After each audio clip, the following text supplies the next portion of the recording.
குப்பம் கால பைரவர் சுவாமிகளும் என்னுடைய குருநாதர். எனக்கு பர்சனலா கடவுளை உணர்ந்த ஒரு இடம் கந்திக்குப்பம் கோயில். இந்த காளி வழிபாடு நடந்து கொண்டிருந்தது. லாஸ்டா அந்த தீபாவளத்தை காட்டுறாங்க. சுத்தி இருக்கக்கூடிய அனைத்து ஒளி விளக்குகளும் அழைச்சிடறாங்க. அந்த தீபாவளத்தை காட்டுற கால் உச்சில இருந்து தலைக்கு ஏறுது. ஏறி என் கண்ணு கலங்குது. உணர்வு கொடுக்கக்கூடிய இடம். இப்ப இருக்க கோயில்கள் வந்து பாத்தீங்கன்னா ஒரு நிம்மதியா வந்து கடவுள் போகுற மாதிரி இல்ல. ஆமா. ஆனா அந்த கந்திக்குப்பத்துல வந்து பாத்தீங்கன்னா நமக்கு சிவனை வந்து கிட்ட போய் பார்க்கலாம், விட்டு வழிபடலாம். ஆமா. சாமி இருப்பாரு, சாமி பக்கத்துல நான் இருக்கும், எதுவுமே பண்ண மாட்டாரு.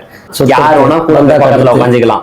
அந்த இசை அவரு ஒரு பாட்டு பண்ண, நான் வந்து நம்ம பாட்டு பண்ண போனது ஒரு விஷயம் இருந்தாலும் அவரு ஒரு பாட்டு பண்ணாரு.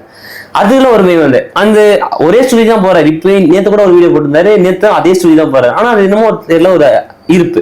எனக்கு பர்சனலா கடவுளை உணர்ந்த ஒரு இடம்.